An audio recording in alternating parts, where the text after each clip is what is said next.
speaking of those crazy people and copping abuse and things like that, I mean, you've been a YouTuber and a cultural commentator for a long time now. You have an incredibly popular channel. You've got over 700,000 subscribers, I think, at last count. You've got a massive Twitter following.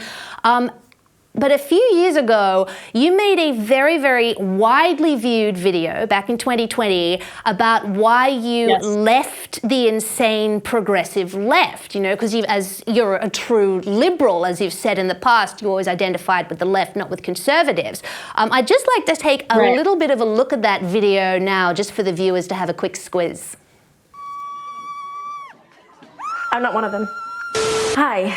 I'm Arielle. I'm a lesbian, and I don't think gender is a social construct. I don't think cis straight white men are evil. I don't believe that genital preferences are transphobic or that there are 97 genders. I don't think that male sex offenders belong in women's prisons. I don't think it's normal for people to be praised for walking around with shirts that say kill TERFs. I don't think like these people, and I no longer want to be associated with them. I've reached peak LGBT. This is my coming out video. Never in my life have I been more canceled, tortured, tormented, harassed than by members of my own community. Never have I witnessed literal mentally ill individuals who are latching themselves onto the LGBT community without actually being LGBT for the sake of oppression points, external validation, and sympathy. Never have I seen such disrespect from younger LGBT people to the older lesbian, gay, bisexual, and transgender advocates who have been paving the way for us for longer than we've all been alive.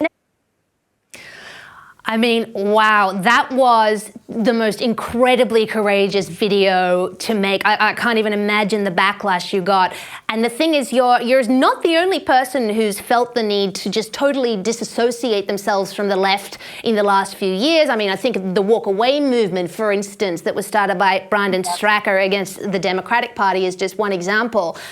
Tell me, what was it that finally pushed you to make that decision and make that video? Was it a particular event, something you saw? What was it that got you to that point? It was a very interesting thing that happened. I was fighting with leftists like my whole career, pretty much. Like I would always say something that would piss people off. I'm from Brooklyn. I don't sugarcoat anything. I'm very honest. I'm very blunt. And I pretty much would always be on edge with them. So I guess I wasn't always as much of a leftist as I thought anyway. But it got to the point where I knew I needed to dissociate from the group as a whole. I went, believe it or not, to a sex convention. So very liberal, very liberal, right? I went to a sex convention in Vegas because I was still doing videos about sexuality. And I met up with a friend, Tara Babcock, and she's like, oh my God, I'm so glad that you're normal and that you're not crazy, because I saw, you know, the gay flag and feminist or whatever I had, or women empowerment or something in your Twitter bio. And I was like scared to meet you in person. And I was like, oh my God. I was like, I can't even have, like, they stole leftists from us. They stole the gay flag from us. The idea of safe space is no longer a safe space. I said, I have to distinguish myself from these people. It doesn't mean that I'm changing my views. It means I'm making sure people know this is where I stand. And honestly, I didn't know how it was going to go. I really didn't.